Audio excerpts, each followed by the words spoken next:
Aujourd'hui, nous allons parler d'un sujet qui peut sembler difficile, mais qui peut être aussi une opportunité incroyable, la liquidation judiciaire. Oui, oui, oui, vous avez bien entendu, la liquidation judiciaire. Je vais vous montrer comment transformer cette expérience en un tremplin vers le succès. Alors sortez vos carnets et préparez vos notes.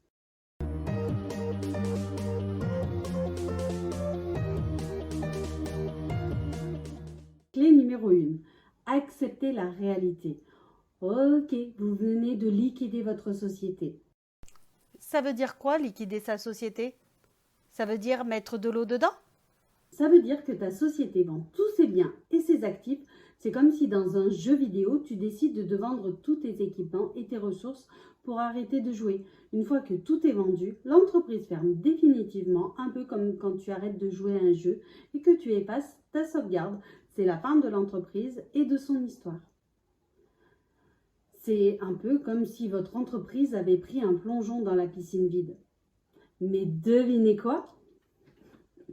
Vous n'êtes pas seul.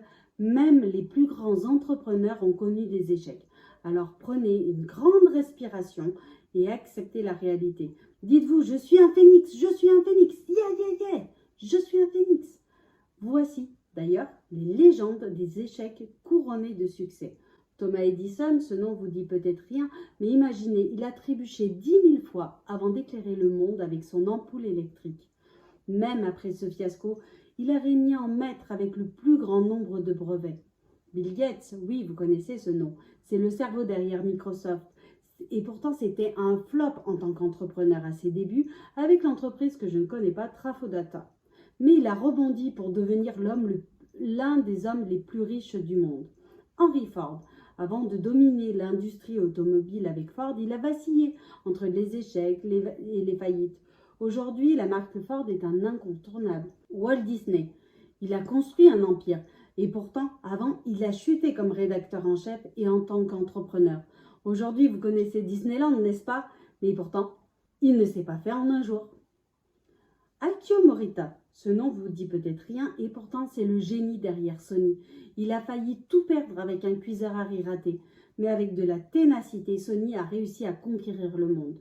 Soichiro Honda, rejeté par Toyota, il a persévéré malgré ses échecs avant de lancer la légendaire marque Honda, un vrai héros de la revanche. Ces exemples vous prouvent que persévérance, résilience et leçons tirées de l'échec sont les clés magiques du succès en entrepreneuriat.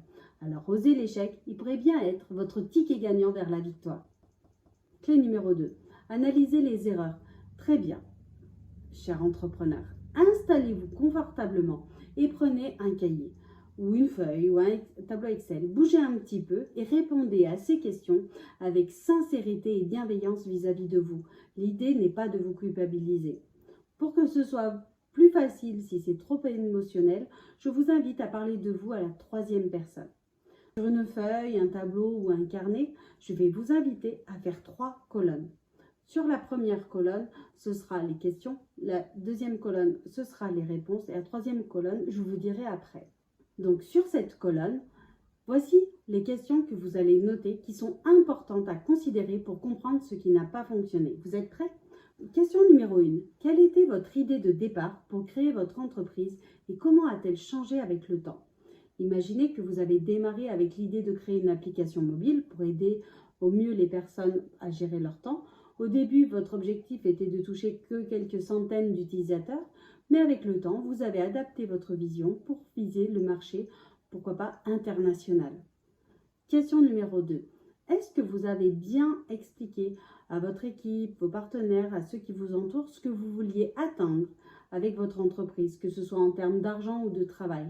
Par exemple, considérons que vous avez fixé de doubler votre chiffre d'affaires en passant de 200 000 euros à 400 000 euros en 2 ans.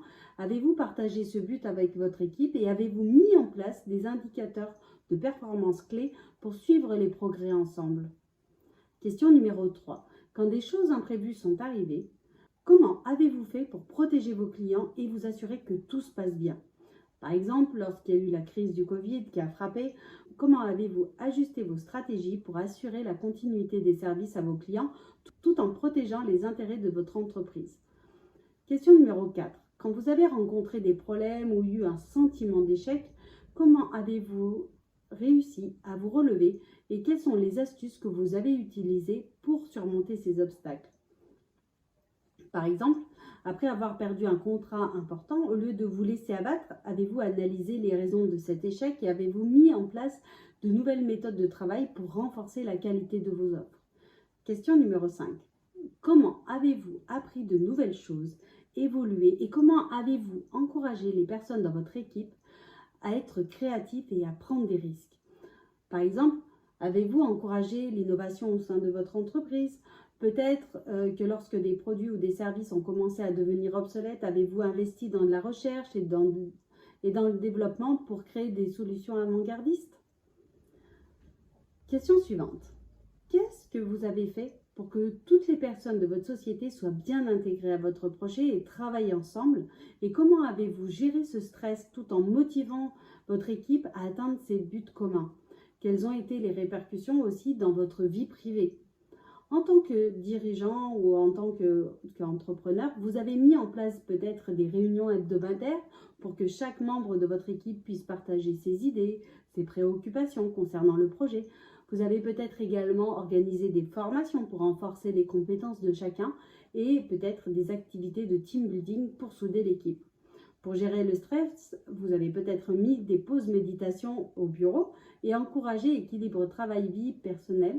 Et en parallèle, vous avez peut-être veillé à ce que ces pratiques professionnelles n'empiètent pas sur votre vie privée, ce qui vous a permis d'avoir des horaires de travail stricts pour vous, pour votre équipe, ce qui vous a permis de consacrer du temps à vos proches et à vos passions.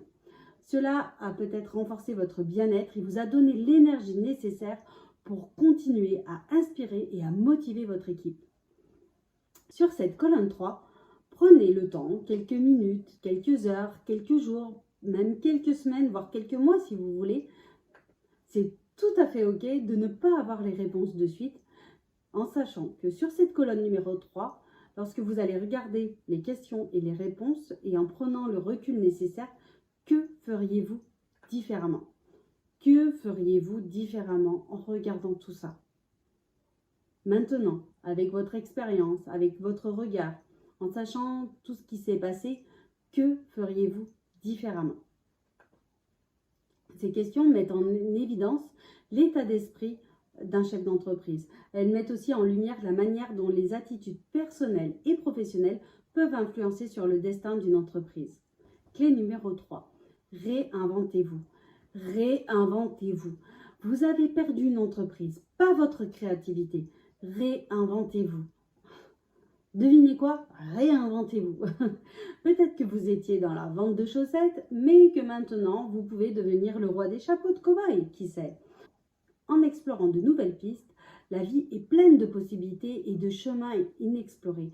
Prenez le temps d'explorer vos passions, de développer vos compétences, de vous réinventer et peut-être que votre avenir vous réserve des opportunités que vous n'avez même pas encore envisagées. Le changement, je sais, peut être effrayant, mais c'est aussi une chance de grandir, une chance de s'épanouir. Osez aller élargir votre zone de confort, osez être différente et vous seriez peut-être surpris des merveilles que la vie a à vous offrir. En croyant en vous-même, rappelez-vous toujours de votre valeur, de votre potentiel. Vous en avez la force et la résilience nécessaires pour surmonter les obstacles et atteindre vos objectifs.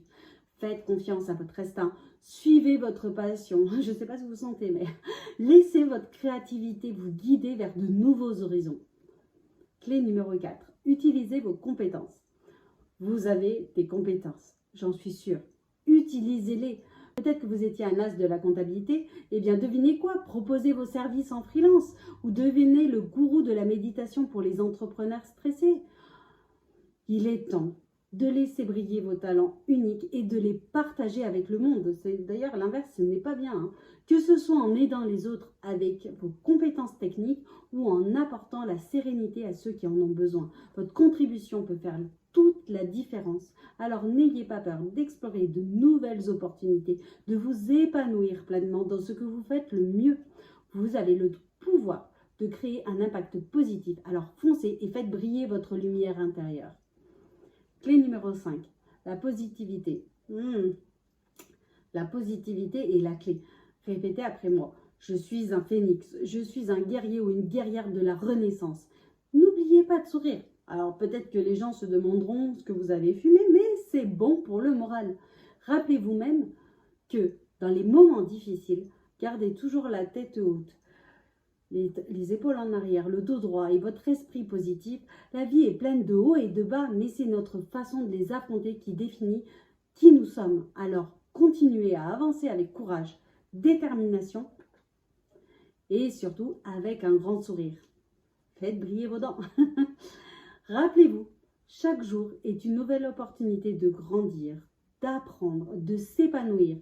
Et en embrassant une attitude positive, vous ouvrez la porte à d'innombrables possibilités et à une vie plus riche en expériences. Alors laissez votre lumière intérieure et inspirez les autres à faire de même. Vous êtes plus fort, plus forte que vous ne le pensez et votre force intérieure vous guidera vers des sommets insoupçonnés.